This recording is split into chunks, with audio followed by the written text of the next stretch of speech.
Corporation. I have with me today Tim Horsch, Senior Technical Director for our friends up at Dassault, alias 3ds.com, and as well Israel Flores Arbalay to help us out with our presentation and give you some technical information. Just before we get started, I just want to say again thanks for everybody to join us today.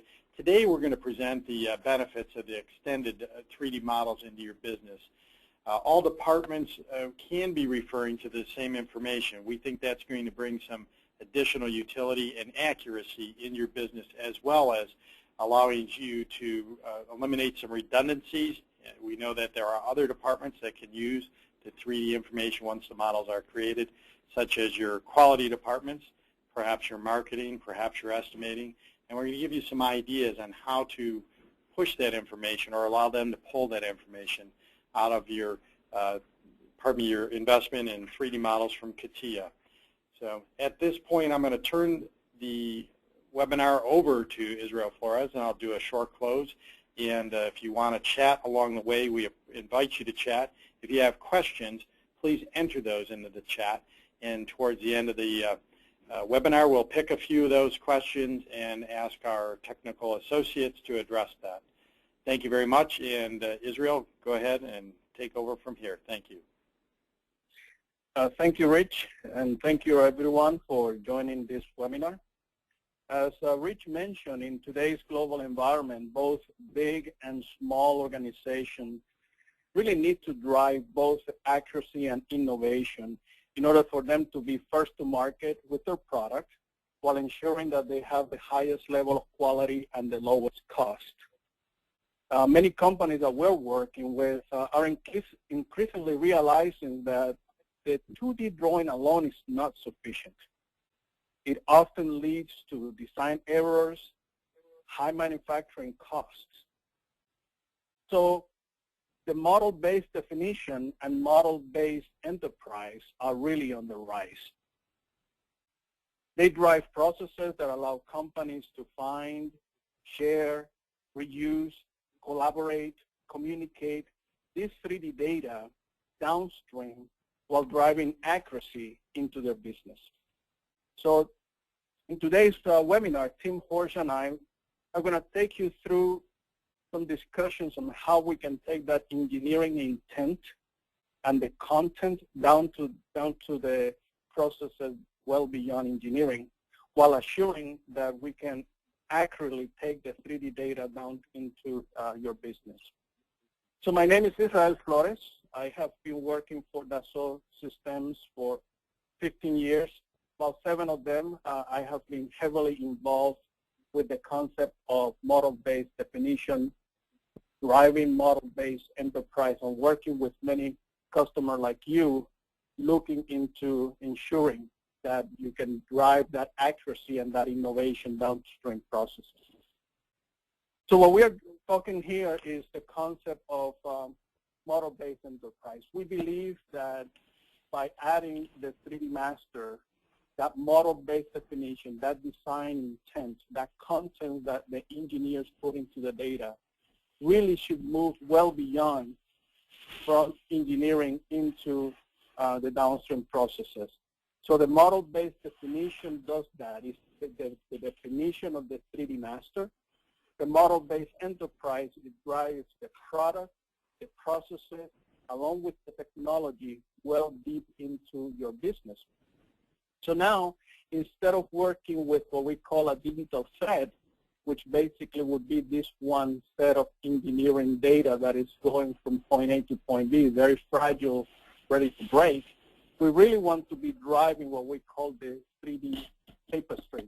This electronic information of data that not only is driving your 3D models, but it's getting more information, more content.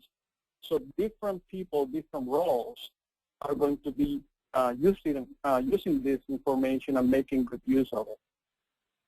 So as I work through many of my customers in the past many years, clearly the 2D and 2D master and the 2D design has been at the very heart of our customer. Basically, everything is in the blueprint, in the Mylar. All the paperwork that is coming from engineering is now going straight into the manufacturing and all the way into the logistics and support. But in the 90s or so, we have many of our customers that start using the computer, and by using the computer, they were starting to do more of what we call 3D design.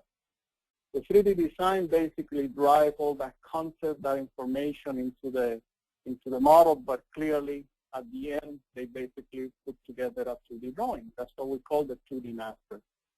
Today, we would basically say 70, 80% of our customers are there. They are in the process of moving from a full definition of the 2D into more of a 3D design. A lot of analysis going there. So we really want to take you through some of our customers that have achieved the concept of 3D master. With the 3D master now, not only you are driving the content into the 3D model, but now you are taking that information well out from engineering. You're able to share, you are able to reuse, you're able to communicate, collaborate that data that is coming from engineering and beyond. And this is what we would like to really focus our attention today. How do we really make this happen as some of our customers have able to achieve? As we're looking at this 2D master, clearly the 2D master for years have been the reference. It's the universal language that basically everybody understands. It is paper-driven. It goes from the OEM down to the Tier 1, Tier 2 suppliers. It has been approved. People understand. People have gone through school, have learned to read a J drawing with multiple sections, multiple views. The problem with that, of course, is that it's very serial in nature. You have to finish for that drawing to be fully released to then go beyond, because that paper is in one location and it's not available to many other people. So basically it fails. The 2D master fails to support the new challenges that we have today. We have ways that we can extend it, and the 2D master is really becoming an anchor that is not allowing us to do that. So we have many people that really are impacted. We have people from the management perspective that basically tell us this parallel effort, waiting from engineering into manufacturing and beyond, is just taking way too much time. I cannot be creative. I cannot be innovative because I'm waiting for the 2D drawing, 2D master. Engineering basically saying that it takes a great deal of time to get the 2D drawing out. It is very difficult to explain all of these different curves, all of this mold and tooling, all of that machining, all of that sheet metal, all of that information has so much data. Sometimes it's very difficult to explain a 2D drawing, therefore it takes time. Manufacturing basically is always complex. You put a datum plane here on this page, then you have the datum plane in a different page, and you're trying to figure out where these two comes together. Sometimes those J-size drawings are very difficult to understand. In many cases, there are errors of where the datum planes are located. So we have high costs because of not only training, but the execution from that 2D drawing out into the creation of the part. Documentation is always an issue. Technical publications, as they are trying to figure out the different processes, there's a lot of time wasted trying to rework whether the version that they're working is the right version. Is it the 3D design, the right 3D design, which is not in synchronization with the 2D drawing. So we're constantly having an issue of trying to figure out whether this is the right version, the right documentation, the right approach to fix or to create a part. Sales and marketing have a significant amount of delay. In many cases, they cannot even use the information that comes from engineering as far as getting any type of visual. They have to wait until perhaps the part is done so they can take some pictures and so on. Of course, with the 3D design, there might be a way to get some type of visualization of that can help sales and marketing, but still it's very difficult. it drives a lot of delays in getting that product to market. And certainly training. We have many customers coming to us in which they ask us, is there any better way that we can utilize current solutions to train their employees? In today's day with the social media and with the different platforms that we have today, like tablets and so on, customers are coming to us and they're telling us, is there any way that we can utilize that 3D design? Can the 3D Master be used to train my employees? And of course the answer is yes, but it definitely impacts the way that we are looking at thinking. So there's some clear root cause analysis. I mean, we have different formats that are coming from the 2D, whether it's a 2D PDF, whether it's a 2D blueprint, whether it's a 2D Mylar, whether it's a 2D just document. There is no continuity between the different type of information. What is the latest version that engineering is producing versus manufacturing versus strength engineering, producibility, analysis. All of these people are working with perhaps different type of information, therefore you get misinterpretation. You might be looking at a view on a section, and you might think this is a square piece of part, but the reality is that you didn't look at the other section, or the other section wasn't clear, and you really got a misinterpretation there. So we're definitely driving the 2D Master to a point that really create a significant amount of impact in the way that we do business. So it fails. So what can we do? Basically, that's what we're going to talk about today. What can we do in order to improve from where we are today, and in which, like I said, a significant amount of our customers are there? I suggest to you the concept of 3D Master. A 3D Master is a way in which you have a single source of reference. The 2D might be required, but the 2D become a representation of that 3D. In other words, that 3D model has the information required to derive a 2D representation or a 2D section or a 2D representation out of it. So the 3D becomes the single source of reference. You can use it to define it. Some of our customers have certified the 3D model. Therefore, it becomes an FAA certified type data. We have customers that utilize the 3D for inspection. They distribute that 3D data throughout the enterprise and throughout the different organizations so people can utilize it. As I mentioned, the 2D in many cases might be needed for different customers or different tiers of suppliers. That is absolutely no problem. There are best practices in which you can take the 3D Master and derive from it the 2D representation that is needed for different suppliers, different people, different customers. So that is something that has been thought out because of the requirements that we have. So now you can manage the 3D Master throughout the full product life cycle. So from the concept to the, let's say, the PDR, the preliminary design review, to the CDR, to the critical design review, you are enriching the 3D Master. The 3D Master is becoming more and more intelligent. Now you can strip information, you can add information depending on the need that you have. There are areas in which you might need to take some information because of IP, intellectual property requirements. That's absolutely fine. It can be done for that particular case. And there are other areas that you need more information for the downstream processes. That's exactly what we're going to be talking about here.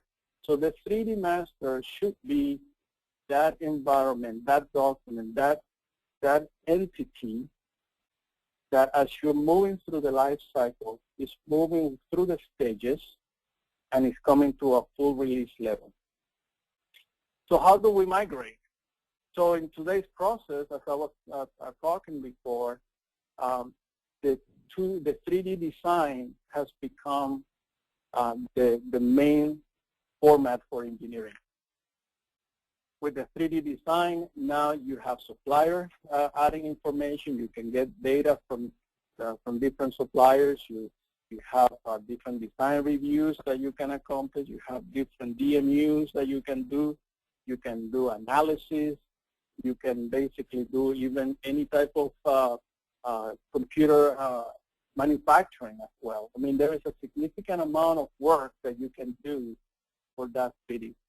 But the reality is at some point through the process, it stops. And when it stops, now you make a 2D drawing. At that point, basically, now you have two different entities that are hardly ever synchronized. The 3D design becomes old and obsolete, while the 2D master becomes more and more utilized by all of the different constituents and roles in downstream processes, and it's basically used for approval, for quality, long-term archiving, customer support, any other partners. So it really breaks. And when it breaks, now even training and technical publications suffer. So this is the reality today. We have two entities out there.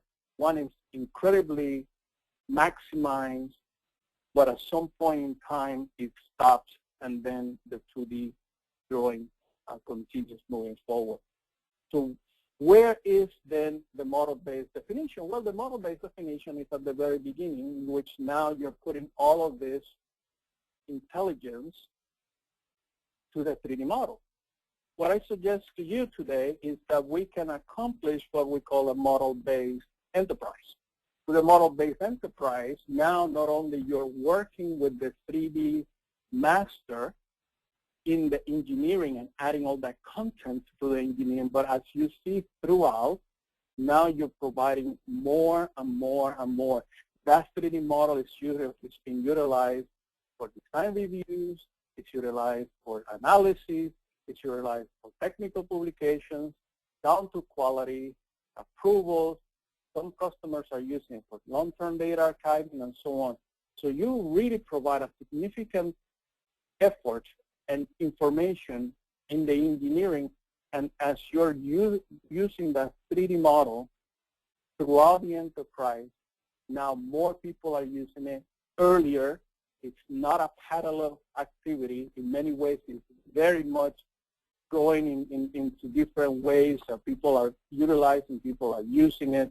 It's not serial anymore. It's more utilized throughout the enterprise. So that's what we want to accomplish. We want to have an entirely 3D-based process.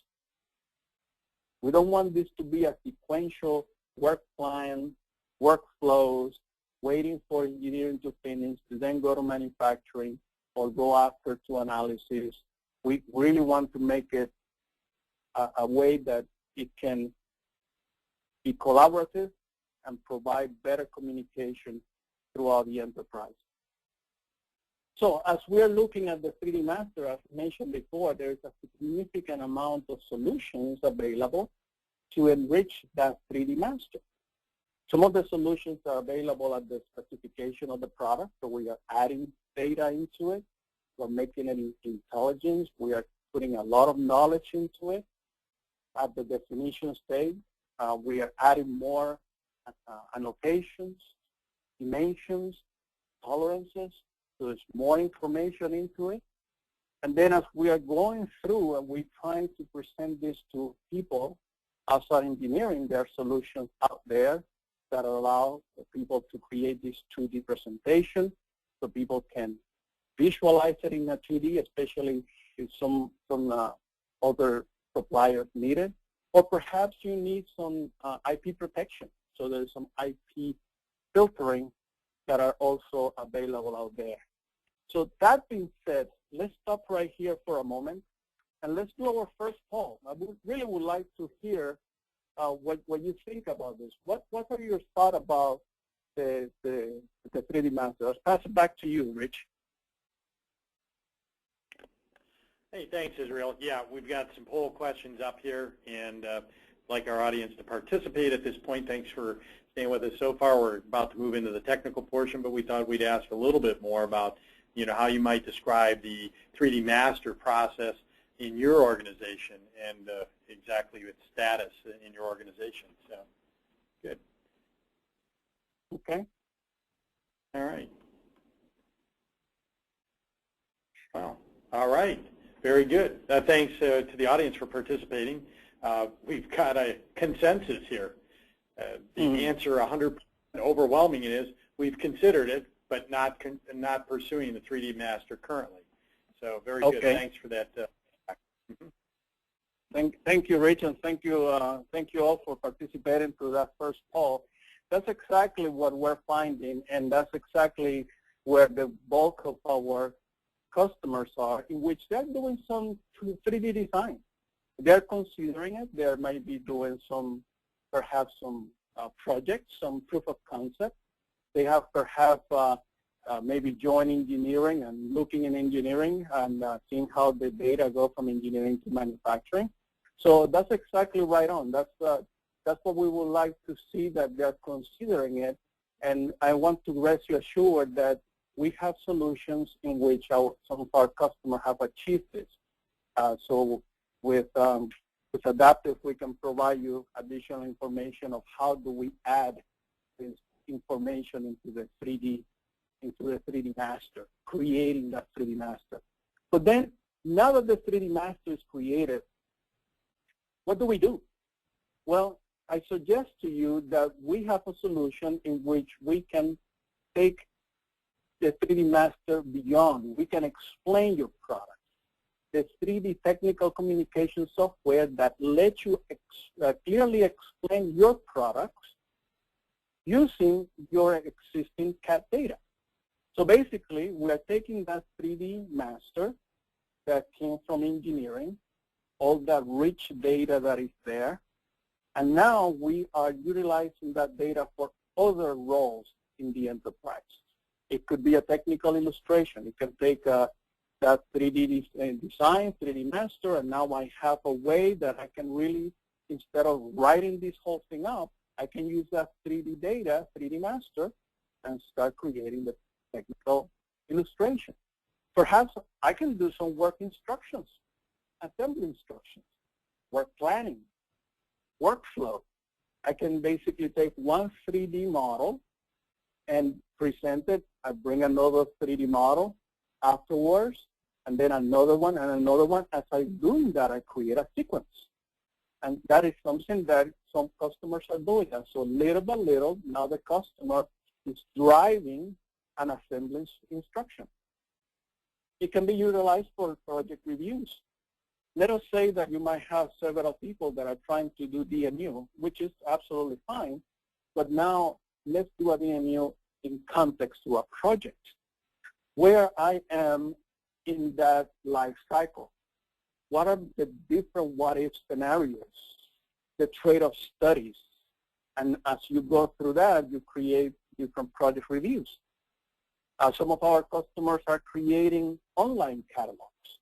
Now that you have that rich 3D data, maybe you take some of that filtering out, like that IP, filter some of the intelligence out, but still you have the 3D master. And with the 3D master, now you create an online catalog of your products. That would be a great way to really present that to different people that would like to see how this 3D model works. And how about sales and marketing? Let's say that we might go out and do a webinar, do a presentation, present to your OEM different approaches, different views of your product. There are definitely ways to do that. Everything, again, coming from that 3D master. So let's talk about this product called 3D Via Composer. The 3D Via Composer basically allows you to bring that 3D data into an environment. And in that 3D environment, you can basically take the 3D data coming from CATIA. By the way, you can have other CAD systems as well. So you bring them into 3D Composer, and then you can author it a little bit more. In other words, you are even adding additional intelligence to that 3D master. Maybe it's part of your work instructions. Maybe it's part of your technical publications. Maybe it's part of your online catalogs. So when you do that, then you distribute it. As you distribute it, there are many ways to distribute that. Some of our OEMs required a PDF. Some OEMs require a 3D PDF. Some other might require the actual executable or via a 3D player. So there are different ways to distribute the data. We're going to show you that and how easy and convenient could be for you to get that data. You bring it from this different CAD system, CATIA being the main one. You add additional content and then you distribute it out into your extended enterprise. So all the design changes are updated. As those design changes are updated, the distributed documents are updated, and that is the absolute key. That line of data, that life cycle is preserved from the engineering into the manufacturing through the life cycle. That's the key. That's what we would like to basically bring to your attention. That is very much possible. So why Composer with CATIA? Well, first of all, because all the PMI, all that data, all that product manufacturing information that you're putting on that 3D master comes directly into CATIA, from CATIA into the 3D via Composer, I should say. We have a tremendous compatibility between the two solutions, so now there is absolutely no issue for you to go from CATIA to 3D via Composer. We will demonstrate that for you, and you will see that all these FTA, all that PMI, all that data, all those annotations, all those views, it captures that intelligence that the engineer has put in the 3D model is brought into the actual 3D via Composer. So now a person that is not a CAD user, that is not using CATIA, now can utilize 3D via Composer, and better yet, can be a user of the end product with this, from the distribution. We are going to also demonstrate to you that there are ways that you can have different output, as I mentioned before. And some of those outputs can be perfectly aligned with your environment. It could be perfectly used for your company. Let's say that you are a Microsoft Office type of company. Well, there are ways in which you can have the player, the 3D via player, embedded inside, let's say, a Microsoft Excel spreadsheet. Therefore, you can see how the different parts are coming together from the different parts into the assembly. We're going to demonstrate that to you, making a very nice and very, very easy way to visualize the 3D assembly all the way down. So what I would like to suggest to you that the 3D master in context with the 3D via Composer creates that model-based enterprise. And there are reasons to accomplish that, and there are reasons why we have OEMs going into accomplishing the model-based enterprise. Basically, you are giving lightweight database. It's an easy way to deliver the data from engineering out into your enterprise. There are different formats that you can extend it and distribute. The executable is a great way to do it, and we're going to show you that, because the executable can be a way that you can provide the information to a non-CAD user and be absolutely sure that when they open up the file, they have what they need at the moment. It's a very way to extend the 3D master outside engineering and outside your enterprise. You have ways that you can manage the data. You can do measurements. You can go into the assembly trees, and you can do the bill of material. There are security settings that you can add so you can preserve the data and protect the data. And the user interface, as you will see from the different distributors, distribution steps, are very much easy ways for you to utilize it within the enterprise, whether it's Microsoft, whether it's the executable, whether it's a 3D PDF, and so on and so forth. And the key of all of this is that the CATIA compatibility is 100%. So now, not only you are working in CATIA, and you're adding those dimensions, you're adding those annotations, you're putting those tolerances, but you open that up into the 3D Via Composer, and you will have a complete connection, and you can add content, additional content into that. So clearly, these solutions are used through the enterprise. They are utilized through the life cycle, from the product creation, any type of geometry checking that you can basically verify one version versus another version. Very nicely done. Whether it's work plans, work instructions, all the way to technical publications. So clearly, this combination of the 3D Master with the FTA solution, which allow you to do the tolerances, analysis, annotation, and put all that richness in the 3D Master, along with the 3D Via Composer, would allow you to add content, be able to distribute the data, be able to extend the information from engineering well beyond. That combination of those two solutions drives the concept of model-based enterprise. So let me stop again here, and let's see what you guys are thinking about as we are opening the second poll. Let's go ahead, Rich.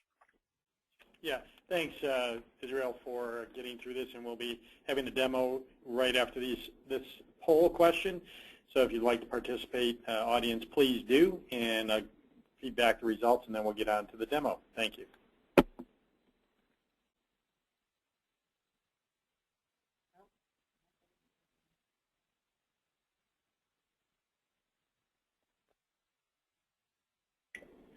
All right, we may be having some difficulty with the audience on that polling question. If we get some results, we'll get back to you on that. So at this point, let's go ahead and move right into the demonstration. I know we've talked about a great number of ways that the 3D data can be extended in the enterprise. Let's see how that happens. Yeah, absolutely. So now that we have visualized the 3D Master, that we have seen how the 3D Master goes with the 3D Via Composer, let's go into Tim Horsch, who is going to show us how this comes together. Go ahead, Tim. Okay. So my name is Tim Horsch. I'll be presenting the technical portion of this, and we'll begin by showing the actual product in CATIA V5, and hopefully everybody can see my screen. And I have the model we'll be working with. This is the actual product. And just to point out that there are some captures in this model, and we'll be showing those in the downstream process. So I'll just kind of go through these captures very quickly. And you can see there's a cutting plane and so on. Now these captures, of course, we want to be able to distribute that through this downstream process, and that's where 3D Via Composer comes into play. So I'll go ahead and close CATIA, and then bring up my Composer product. So this is the authoring tool within the 3D Via product. So if I open up that same CATIA product, make sure I've got the right one, and I've got some import options here. I'll make sure I import the PMI, and so we see those captures and everything that we were just looking at in the actual V5. So as these come in, you can see we do have the PMI. There is some nice cross-highlighting that takes place. So if I do select some of these different annotations, you can see that it's actually highlighting the surface that it's labeling. As we go into our assembly tree, these views and captures from CATIA also show up in here. So as we expand this out, right in the Composer player, you can get to these. You could go through and go to these different captures just like we did within V5, just to show that they are active. as we look at this data, I can rotate it around, I can interrogate.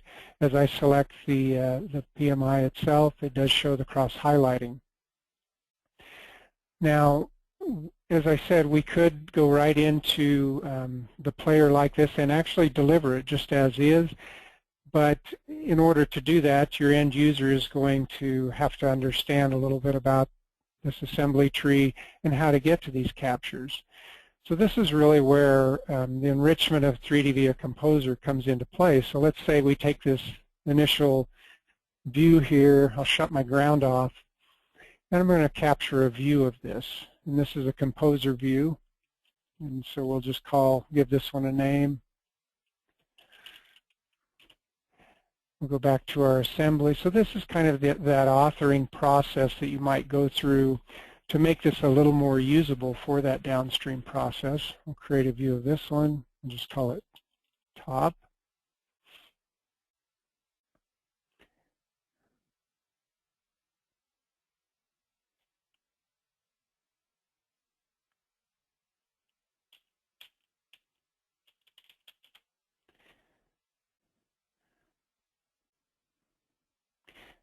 I'll just go right to this last one with the cutting plane. So let's say basically we're really only wanting to present these 4 views to our customers. So as we go through these, you can see that that view is now accessible from this little thumbnail. So that's kind of handy. I can also enrich this a little bit farther. I've got something in my paste buffer. I'm just going to paste in a little label. That came from. And then with that, I'm going to take that label. I'm going to add it to these other views. Actually, I'll add it to all the views. We'll update these views with that selected actor. So very quickly we can add that to the views. This one didn't work because there's a cutting plane cutting it off. But now I've got this label on each view. Now I may have to come in and rearrange this a little bit. Just update that view. So now we've set this up. We've done some minor authoring to this. And now we want to go into the publishing process. And this is where you're delivering this downstream. Israel mentioned first of all, this package product. So this will save out an executable. Within that executable, not only do you have the product, but you also have the player embedded. So it's a fully contained player and product. So as you deliver that to just about anybody that has a Windows machine, they can open that. It'll temporarily install the player and let them look at that enriched content. We'll also go in and publish this to HTML. And in this case, I want to set this up with just this view version of it. This puts it into an HTML player with Internet Explorer. And we'll also publish to PDF. We'll start with this SMG PDF. I think that'll work just by itself. Save that one. And then we'll also publish out a U3D PDF. The U3D PDF is a little bit different, but it will capture those views and everything automatically. Oops, I want to write over my other one. Put a -1 on this one. Save that content. And it's just giving me a warning. I don't have the proper template grabbed there. Minimize my Composer and then just bring up this folder where I just published all that to. We'll start with the executable. It's right here. So by double-clicking on this, and of course it opens in the other window. By double-clicking on that, I get this initial view. I can turn on my view panes here, and that authored content, just based on those views that we had created, is now showing up in this player. And this is a free player. that executable, fully self-contained, and very much Windows compatible. Close that one. Go into the HTML next. This is Internet Explorer with the ActiveX control plugged into that. Now the ActiveX player actually works right in Internet Explorer. We have some buttons that we produce as we're publishing this, but you'll notice also those views that I created are now all available in a very nice, presentable format for your downstream users. Much easier than going into the assembly tree and navigating for those captures. If we look at the PDF, and this is just a standard template that I'm using, but you could set up your own template here. But again, this has an Adobe Reader plug-in that actually allows us to use that fully enriched Composer player, and cross-highlighting and so forth. All available. Close that one. And then the last one here is this U3D PDF. And this one is basically that U3D. It's the native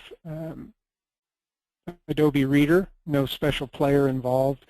And we have those, not only the views that I created, this original top and so on, but also the captures are captured and then listed in the in this actual list that shows up for within the U3D itself. And you can zoom in and rotate this stuff around. The nice thing, of course, about the U3D is it's native to Adobe Reader.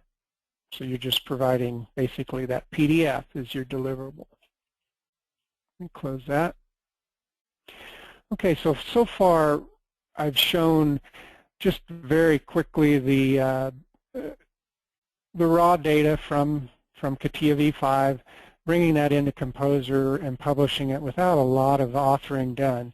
I've got another example here that takes some similar data. I'll let this open up on my other screen and drag it over. But this is just in the player, and this has been enriched quite a bit more. And so here we've done more authoring. We've created some hotspots, some buttons on this data. So as I click on these, I click on one of them, and it takes us to this next page, another view that's been set up within Composer, and then just some other buttons within that take us into these different assemblies. So this shows basically some of the FTNA, but also some dimensions that were added within Composer. Let me go back. And this is going to run a little work instruction. This teaches us, this is basically your training document, maybe that would either training or for review for this mechanic then to adjust the speed sensor and get it set properly. So as you have the flashing items, that's just a feature within Composer that you can set up that's telling that mechanic or the technician, hey, you need to click on this. This is going to take us to our next step. So we've got this 40 millimeter block, and this is to measure how far we need to screw in this speed sensor. So now we've measured that. We've pushed it up against the block. We have that proper distance against the rotor, but we need to measure now the thickness that we have for a washer that we're going to, a spacer or washer that we're going to put in here. So now you're measuring this gap to determine how thick of a washer to put in. So we unscrew this now, we get rid of the block, and now we're bringing in the proper washer and then installing that. And this just shows the installation of that. And the last thing is to screw in the speed sensor up against that washer. Now you've got the perfect spacing. And then of course a back button to take us back to that original data. And also within this, just to show that this also had some PMI involved, and that's all come in. We can take a look at this and just set this up so you can go through and review this. Shows the cutting plane, shows the dimensions that were added from that original engineering intent, and then back to that starting page of this little application.